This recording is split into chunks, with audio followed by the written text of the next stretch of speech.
Hi all, welcome to Techie Wisdom. Today I'm excited to share my vision on conducting highly effective one-to-one meetings from an engineering manager perspective. Do you ever feel like your one-to-one meetings with your team members are just routine check-ins with no real impact? Are you struggling to build a meaningful connections and drive performance through these meetings? Do you usually have topics to discuss, or you just agree on skipping those meetings? Sounds familiar? Well, you're not alone. Thousands of people feel the same. But imagine this: a well-prepared and focused one-to-one session where both you and your team member leave feeling heard, understood, and empowered to tackle challenges head-on. Sounds too good to be true? Not anymore. In this video, I will dive into the super practical strategies and techniques that will transform your one-to-one meetings from meaningless to meaningful. So whether you are new to the team or a seasoned manager looking to revamp your approach, prepare yourself as we start a journey to reinvent your one-to-one meetings. This video is pretty intense and I want to ensure you get the most out of it. Here is a breakdown to help you navigate through it effectively. In part 1, we will address common issues in one-to-one meetings and discuss essential pre-meeting activities. In part 2, we dive into the initial 3 sessions of one-to-one meetings, particularly crucial if you are new to a team or recently promoted to an engineering manager or a team lead role. I will provide detailed guidance on what to cover, showcase helpful templates, and walk you through the process step by step. In the last part, we explore in depth the dynamics of regular one-to-one meetings, including topics, questions, ideal behaviors, formatting tips, note-taking, and actionable points. Feel free to pause between sections and to absorb the information effectively. I assure you by the end of the video, you will find valuable insights tailored to your needs. Let's dive in. So the agenda today that we're gonna talk about is the pre-meeting activities. So what as a manager you have to do before the one-to-one meeting. Then we're gonna kick off into the one-to-one meetings with the new teammates. For example, if you get promoted or if you found a new job and you start with the new team. So the first 3 sessions would be very important. So we're gonna dive into that part. The third part would be talking about regular one-to-one meetings after these 3 sessions, or if you're already, of course, a manager of the team and you're doing them already right now, I'm gonna give some ideas and tips about how to make sure that those one will be even more better than you have it now. And then we're gonna talk about some final thoughts and the summary. So the first part is when you're actually starting as a new engineering manager in the team, or you've been promoted to team lead or tech lead or engineering manager in your current company, and then suddenly you have a team, let's say, of 5 people, and you have to start doing one-to-one meetings with them. And then you're like, where to start? What should I talk about? I have no idea. That's why I'm here to guide you through all these steps and through the whole process, and to get you the real framework, even the templates. Actually, later on we will be talking about some templates that I have that I use myself, and I will show you how to use it as well. You can actually get it also later on. And but before you actually start thinking about one-to-one meetings, you have some preparation steps before even the meeting starts. So let's take a look at them. Here you see 2 screenshots of the meetings in the calendar. So the first step would be to make sure that you create a recurring one-to-one meetings in the calendar. In this example, let's say we want to have this meeting with John on Wednesday, 13 March, let's say on 11 o'clock. And then let's say you do this at the office, and then of course you just select the room or whatever it works for you. But the important part is that it has to be, if it's in the office, in the private room, to make sure that you're going to talk about stuff that really sensitive or important to your colleague. And the environment has to be really safe so they can talk about this without thinking that somebody can't hear that. Or if you do this offline, then of course it's just a video meeting between you as a manager and your employee. But the second one, I think not everybody does that, because that's really the beginning of good one-to-one meetings, and that's like a preparation for this one-to-one meeting. So please make sure that you have this recurring meeting set up in your calendar, for example, 30 minutes before the original meeting, and then name it like preparation one-to-one with John or whatever. And then, for example, it can be 30 minutes where you can sit silently in your office, in your room, in your desk, and then just think ahead already about the notes that you want to talk about. Maybe go back through the previous sessions that you had, or you have some action points and so on. And then you just already prepare the things you want to discuss later on in these meetings. Believe me, this is very important, because then as a manager, you will always be prepared for that, and you will have really meaningful meeting with your direct report, and they will value this a lot, definitely. So let's move on. Then the calendar is set, and then you have to start your first one-to-one session with the direct report. And here I would actually summarize this as 3 first sessions. So in the first meeting, ideally you have to talk about career journey map. In a second, I will dive into each of them in details. So the career journey map is important here, because that's where you just discuss the whole previous experience of your employee, and then you just understand the whole background of them. You really dive deeper into the previous positions they've been working before, the level of satisfaction that they had before and now, and that will give you just an overview of how this person gets to the position where they are today, and that will definitely help you build a good foundation for the next discussions later on. Step 2 would be the personality mind map. I will also show in a minute how it would work with the templates. But in the step 2, in the session 2, like a second meeting of one-to-one, I think it's very important to start diving into the personality of your employee, like what drivers he or she has, what kind of feedback they want to get from you, how they want to communicate with you, and a lot of different aspects that I will show you later on. But this pillar is also very important in this initial process. And the session 3 should be about the aligning of expectations between you as a manager and your employee. Why this is important? Because of course we have troubles when we don't meet our expectations. This happens at work, this happens in life. If you just have high expectations and you don't meet them with somebody or with something, then you get frustrated, you get upset. This is really bad stuff. And to reduce this mismapping, let's call it, it's better that you sit together and you write down the things that you expect from your employee, and the employee will write down the things that they will expect from you as a manager. I will also guide you through this process. Just stay tuned. So let's now go into step 1, and I will switch to Miro, where I have all these templates, how I use them myself, and I will explain in details every step, and we will dive into this more. First ever one-to-one sessions that you gonna start with your direct report, and I will guide you through the first session, second session, and third session. So as you see here in my template, I have everything already prepared. My idea about this is career journey map. What is the purpose and the goal? So the purpose is determine employee satisfaction level on the current position and indicate a desired seniority and happiness level in 1 year from today. So that's just again to build the foundation for the next great performance review, and in general to see where you are going with your employee. So step 1, before one-to-one meeting, share this template with your employee and ask to fill in the career journey map following the instructions. This is the instructions.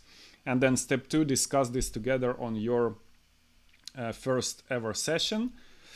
And let's take a look at this career journey map, like an example. Of course, this is like a template. So what do we see here?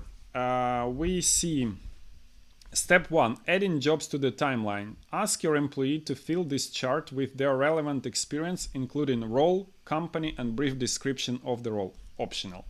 This information will help you as a manager to see employees' career overview and seniority level. So on the left we see seniority level, and here it's timelined. And then you just ask your employee to write down his or her career path, like junior developer, mid, senior, lead, current role in the current company, and maybe desired level. So in this one is just the facts. So again, the seniority level and the timing. So you see, this employee started in 2009, has this career overview. So you already have a feeling like, okay, good information in general, right? But also very important to fill the step 2 here. And step 2 is adding the satisfaction level to the same timeline that we see here. So what you have to do is ask employee to flesh out the chart with the emotions to the corresponding job and role. So this vertical line represents the same mapping. And then employees have to reflect on how they felt at each milestone and indicate their level of happiness. This may leave comments, they may leave comments with their motivation, challenges, lessons, and so on. As it's mirror template, they can easily put the comments here or the stickers or whatever they want to explain you a bit more.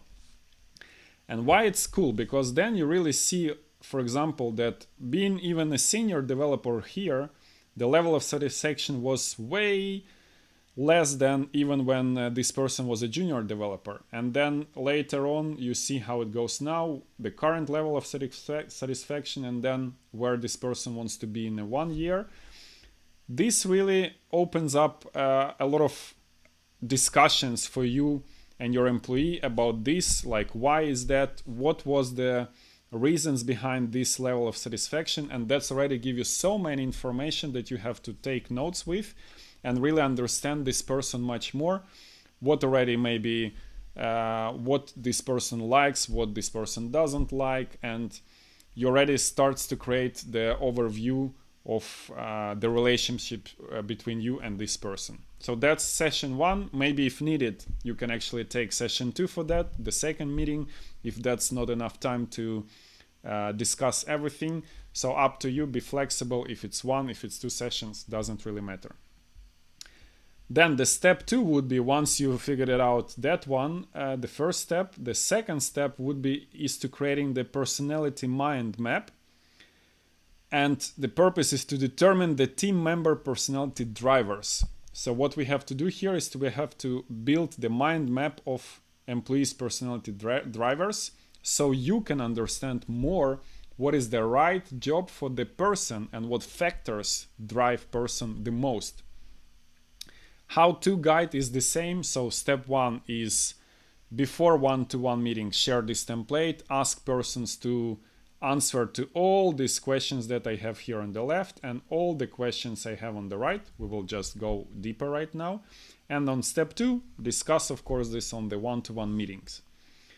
So let's take a look on this mind map. So I believe that this personality mind map consists from 2 major parts. The first one is dev process preference, how this person feels and acts within the development process, and then the personal preference in general. Let's focus first on the dev process. So I also divided them into the pre-development, because the whole process of development I see like at a streamline, right? And then we start from pre-development activities, discussing the backlog and things like that. Then we have a development of the feature of the product, and then we have a post-development from the employee perspective, from the direct report, from a developer perspective. They have a post-development like code reviews and then QA, and then let's say deployment and things like that. So if we take a look at the pre-development questions that I have, for example, we have this one. On the Scrum meetings, planning, refinement, retro, because that's a pre-development activities, I usually behave, and that's the question for employee. So employee has to fill this information. So it's like from his mouth or her mouth, this is like the answer should be added. Maybe it's not only 2, maybe they want to add 5. That's okay. They just can add more.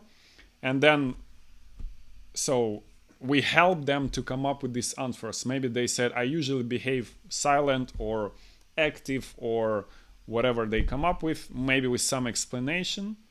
Next one, on the scale of 1 to 5, I like to refine backlog tasks myself because, and then for example, they can put 3 out of 5, explaining the answers more, maybe 1 of 5, maybe 5 of 5. That will give you exactly this information. Like with one person, maybe you have to delegate much more the backlog refining to some developers because they really like it and they want to be involved into the previous activities. Another one might say, it's not my job, I don't want to do this at all, and then you collect this information like this. Let's take a look at the next one. I prefer the task description to be, and then your employee should come up with like maybe so detailed, maybe not so detailed, some acceptance criteria should be there or not. So whatever they think is important here for them, and they have to answer all of this. Next one is, I care about business value of the feature, true or false, and why. That question gives you also understanding about how developer thinks about feature in general. Is it only development perspective only, or they come up a little bit higher and then from helicopter view they really see what is the value of this feature, and maybe they doubt the value of the feature with the product team, things like that. Also very valuable information that you can take from that. Now let's go to development.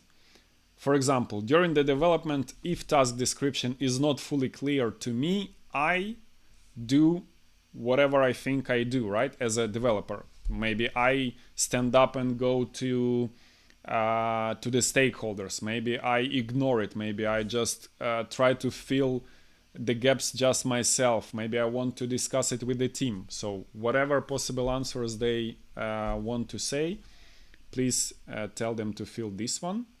Next question. During the development, if someone interrupts me, I feel 3 dots. How they feel.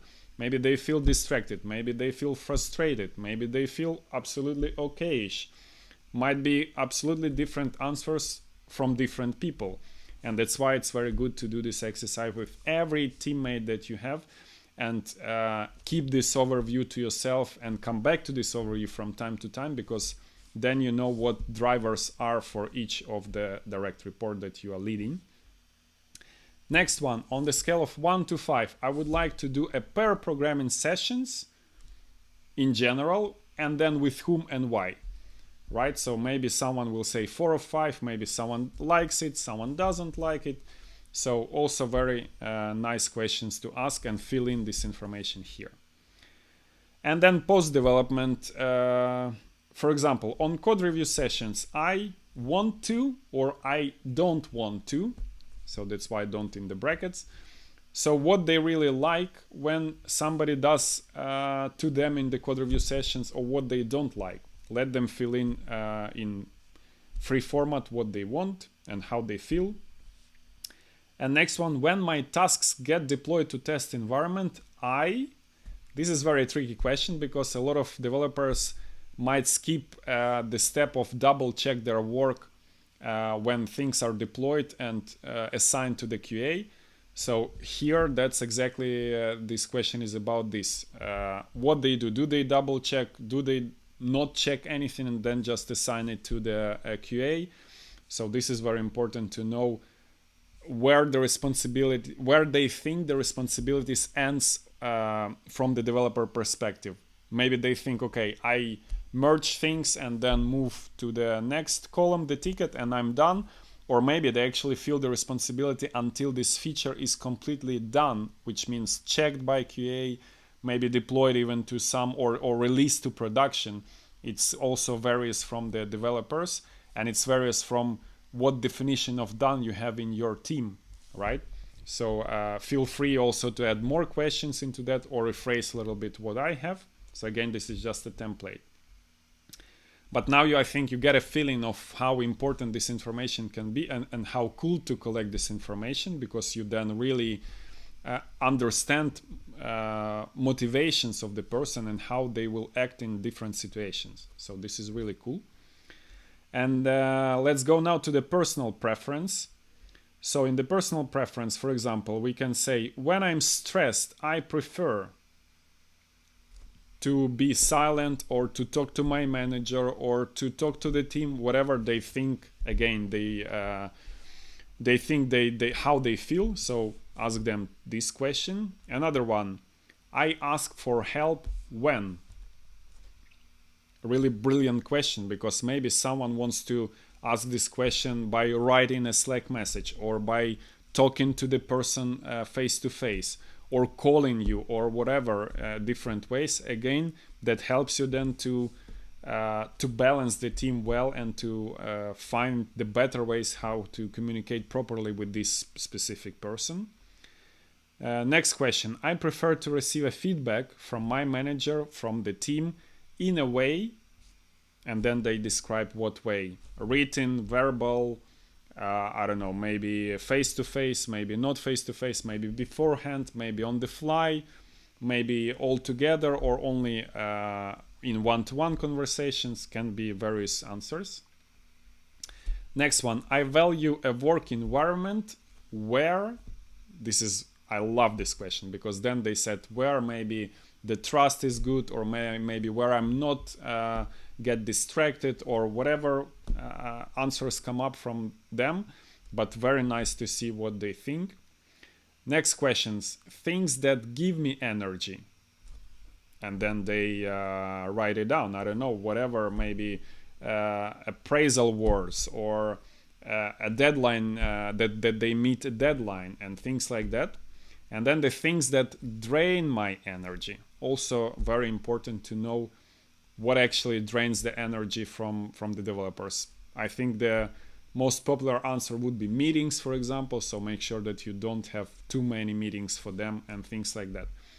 So this mind map is very important for me, especially as a manager. And every time I do it with the people, they really excited about this, because they like, I never done this before. Nobody really tried to be curious about them in that way. And I think this is super nice exercise to do for the manager, and the employees will really appreciate that a lot later on.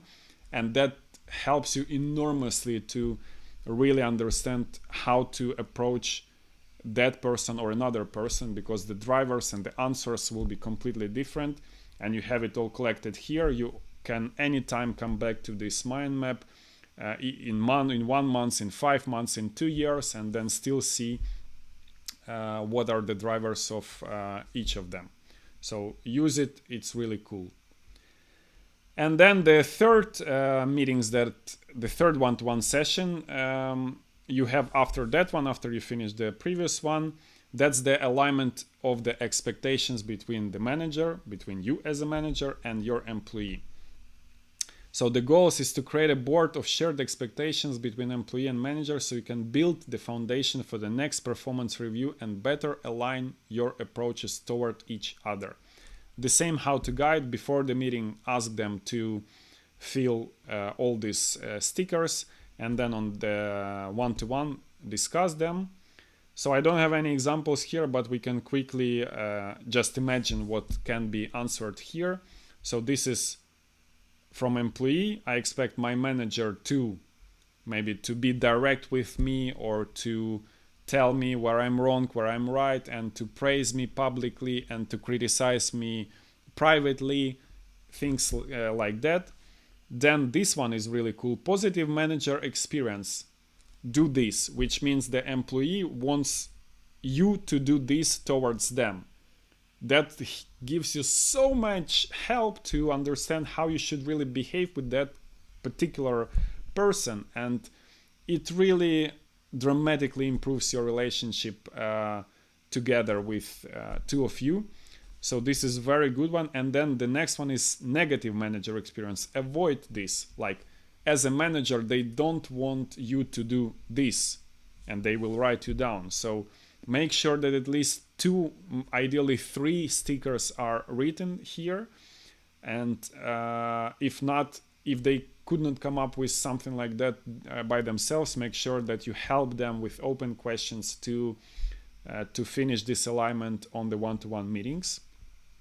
And then it's part of your job as well to do the same. What you expect them in general. So I expect them to grow, and I expect them to talk to me like this, to send me email anytime, or to message me anytime, or call me when there is an emergency.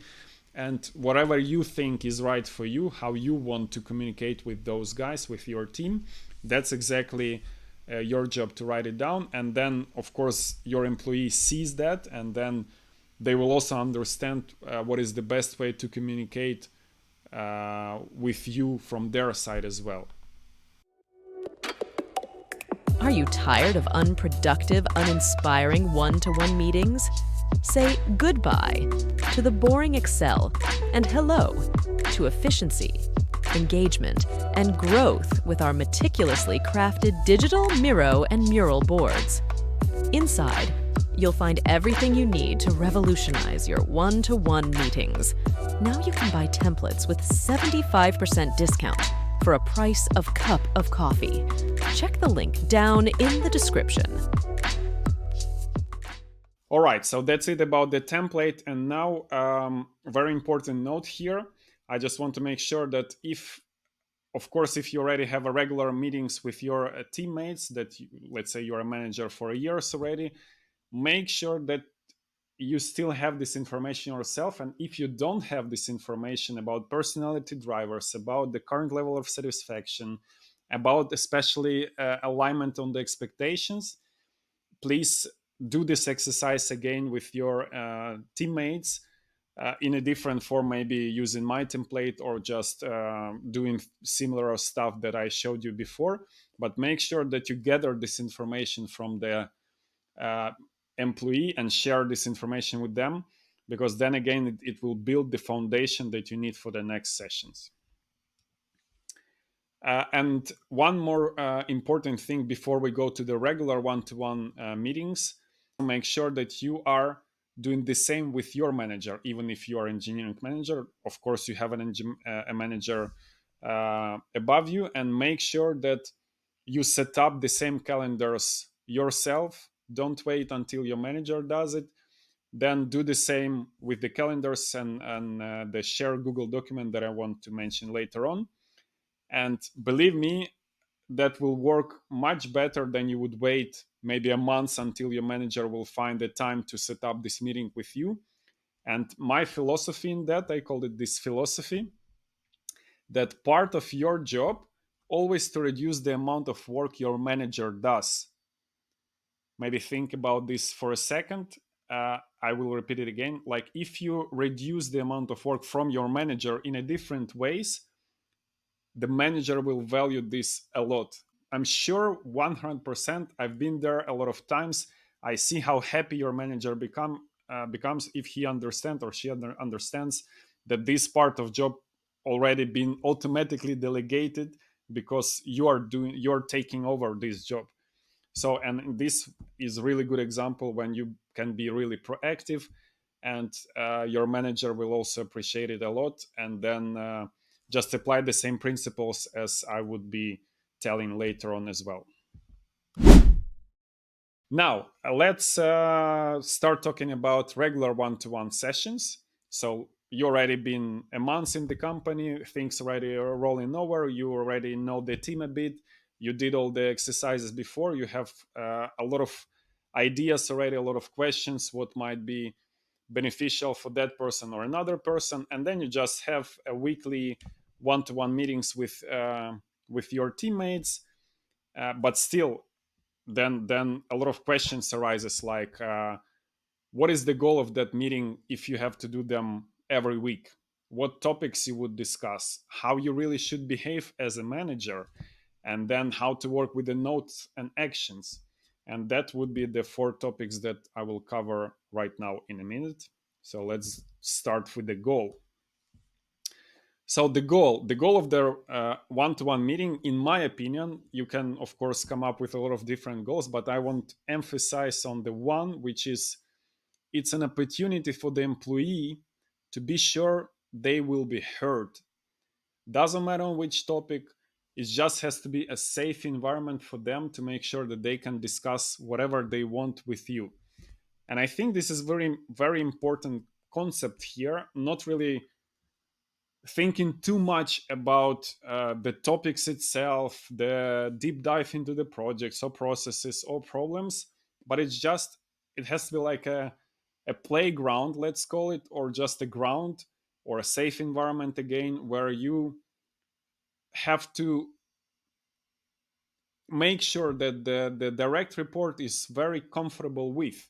You can ask very different questions, sometimes even personal questions, and they feel that they can talk about these topics. Only then you will have these tools to make sure that you can help them, because if you build the trust between two of you, this is the most important things ever you can have between the manager and the employee.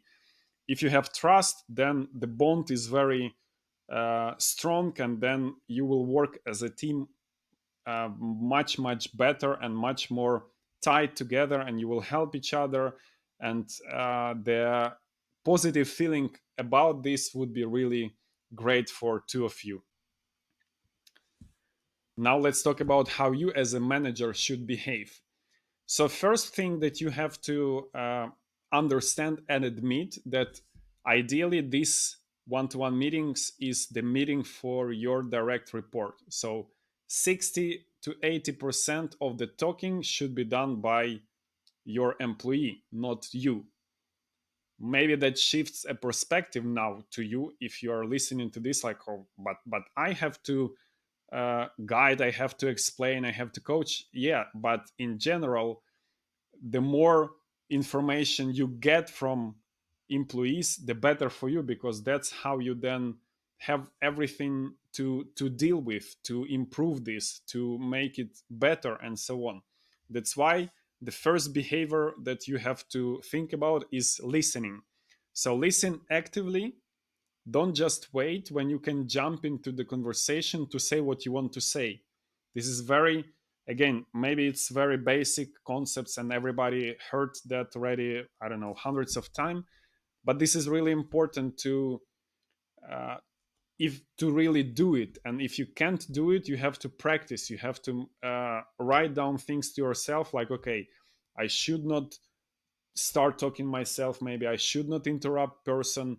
Somewhere by statistics I saw that on average normal person would interrupt another person within 17 seconds. So more than 17 seconds, it's like uncomfortable feeling for the person to just keep listening.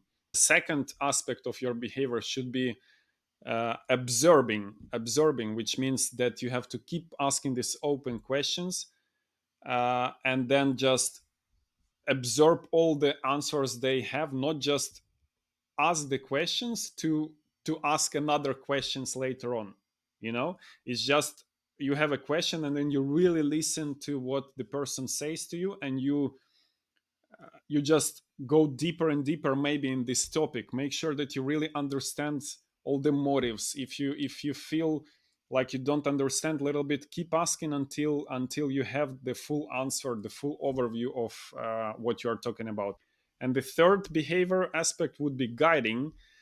uh, Sometimes also employee cannot really shape the conversation well, and part of your job with open questioning actually guide person to find some answers themselves, not telling them what to do in this situation, but just asking, and then at some moment they will say, but I could do like this, just because you kept asking questions until the really deep moment, which finally helps them to understand the root cause of the problem or the root cause of the situation where they struggled before, and things like that. So now a little bit about the topics that normally you can discuss on one-to-ones, and I have this like a diagram from a major topics and then some practical examples about these topics. So let's first go from left then to right. So the first one, the first broader topic that on a regular basis you can discuss is architecture deep dives. So from time to time you can ask about this, and it will give you a really better understanding about some weak points of the systems that you have, and gives a wider picture of the overview of the system.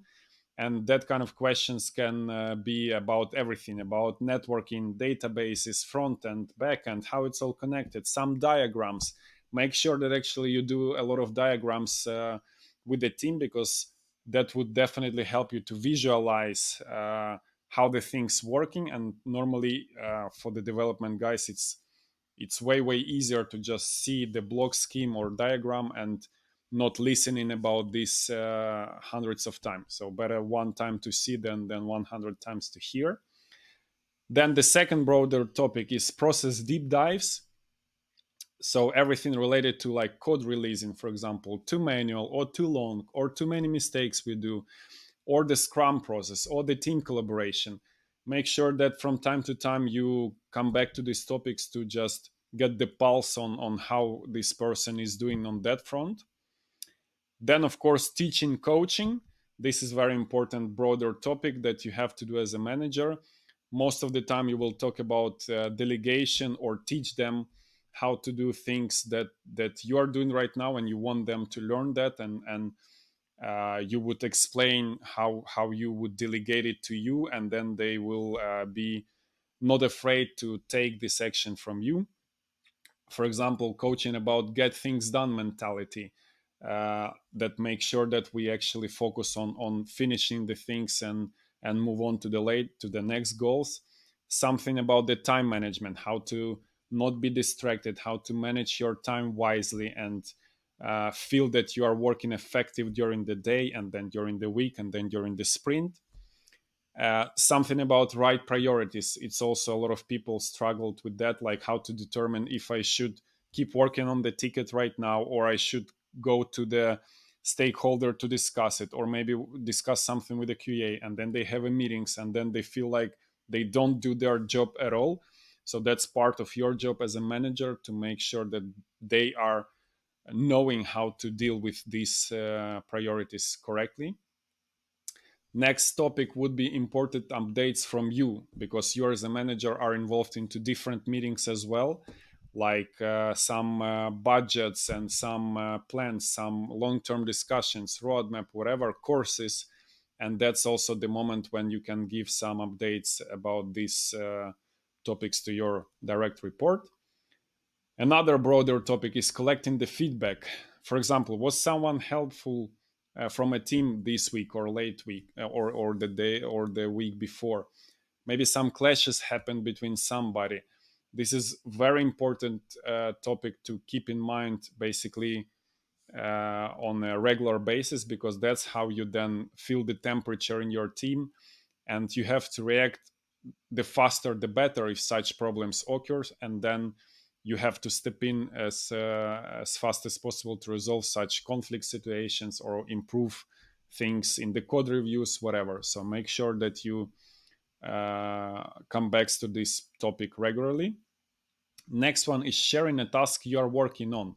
Maybe this is not obvious, but for a lot of employees, it's very interesting what you're actually doing as the manager, what kind of activities you have during the day, how you spend your time, during the day. Just share this with them. They're really interested in that, and they will also appreciate that you are open about that as well. Not like you're super busy boss or super busy manager and nobody really knows what you do. Just be transparent, and people will like it for sure. And the last broader topics that normally people don't talk about, but I think it's still important to know, it's a personal life of your employee. I'm not saying that you have to really go that deep into what's going on in the relationships or whatever, but in general, you have to know what your teammate does besides the work, what's the interest they have, what's hobbies, and how they spend more or less their free time. and what general situation of his or her family, for example, and things like that, because that can also influence the work a lot. So make sure that you carefully discuss this topic without really stepping the borders that yeah, normal humans relationship would set. So let's go to the next slide. And here are some just questions that you can ask from different topics. For example, how do you feel this week? Very open questions that you can start almost every one-to-one, and then keep listening to what your employee said and keep going deeper and deeper. Next one is like, tell me about those production issues we had last week. Also open questions, and you can discuss really the whole situation and what happened, why it happened, what you think the team could have done differently, and things like that. Next one is, how did the pair programming session go with John? Also very nice, because you are interested into some activities that your guys are doing. Maybe you ask them to do this session, so make sure that you actually knows the result and if it's a good or bad experience, and then also talk through this as well. What are you working on today? Pretty obvious. You've been silent on the last retro. Why is that? I think very important questions in general, a retro, a meeting, or whatever. Just make sure that you observe the behaviors of your different teammates, and maybe write them down from time to time, and then come back on this one-to-one meeting to those points, because it's very important to make sure that the team is balanced on that you don't have one person who is always talking on the meetings, another person who is always silent and not involved. Be sure that you find whatever suits better every employee, and you, with these kind of questions, you can really dig deeper into that. Next one, how could we deploy that into production quicker? Very classic problem, that deployment is not always ideal, and either it's pretty slow or a lot of manual steps involved, and thus a lot of mistakes might occur from time to time, or it's not safe, or whatever reason. So this is always a good question to discuss with each teammate, and then maybe discuss it in general on the retrospective, and come up with some plan how to improve that. Next one is, how are you feeling about our deadline in June? Also, curiosity is very good thing here. Just ask the opinion of your employee. That will help you as well. Do you think the monitoring we have now covers everything? Also, very broad topics about monitoring in general, that always you have to improve and improve and improve. So you can talk about such topics as well. How best could we ensure that we've got all the right metrics being logged? The same stuff, similar to monitoring, but also just going deeper into the project or the infrastructure that you have. Very good question. And one more is, any other alternatives of this tool you know? Would you like to research them? For example, if you don't like some tools that you're using, like, I don't know, you're using Jira, for example, and maybe somebody else keeps saying that another tool has to be used, you can also collect the feedback from everybody, and then maybe ask somebody to do some research and then present it to the team. That's exactly part of the delegation, for example, that we saw before. So you can use that examples, or you can of course transform them to different questions, but that's a good start for you to understand what you can talk about on a regular one-to-one meetings. And now I want to talk about the format, how actually the best to do one-to-one meetings, and how to make the notes and actions and so on. So what I'm doing myself, and what I suggest you to do, is to just have a Google document shared between you and your employee, with a private sharing, of course, that nobody else can access this document except you and your direct report. And every meeting should have the date, and then basically the topics that you discussed. In this example, we see, for example, some project X was discussed, and some notes from that. Something about John in the team, like this direct report has some problem working with John, and some feedback about John, and senior dev hiring topics. So just the normal topics how we collect them on the meeting. What is interesting here is, of course, the action points, because from the notes it's very important to understand what actions you or your direct report has to do. So what I do is I do that uh, everything that in bold is an action point, and then if it's, for example, Nadine, that's a name of the direct report here, like an example. So Nadine has to talk to Peter, and that's the action point that has to be assigned to her, and that's her responsibility to make sure that she will do this action point later on. And me to bring this up in his one-to-one, that's of course my action point, that I have to talk with John in this case to discuss why the problem, what kind of the problem was with collaboration with Nadine, between John and Nadine, and then me to get sign off on a budget for some trainings. So I just make them bold, and then it's for me very easy to understand that those action points, if it's on my name, they have to move later on, not move, but I have to copy them to my to-do list and make sure that I have to really do the action points until maybe next one-to-one, or if different dates applies to that, then later on. It's probably the worst situations in general that you as a manager come up again to the next meeting, and then you are not doing your job, you are not finishing your action points regarding this direct report person, and they will be upset very quickly, and you will lose your reputation also very quickly. So really important things here to make sure you do them. And then as it's Google document, it's a good historical reference as well, because you can scroll down to any meetings with any date and then really understand what went there and bring up any topic later on. So very simple format, very effective, and works well for me, might work well for you as well. So now it's a summary. Let's try to summarize what we talked about today. First, and the most maybe important stuff, make sure that you will build up a safe environment for your employee where they can openly and candidly sharing all the information with you.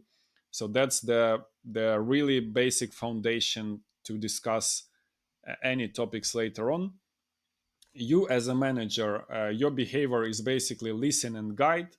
Make sure again that 70-80% of the talking is done by your employee and not by you, and you most of the time should ask questions, actively listen, don't interrupt, and take notes, and really be present in this moment.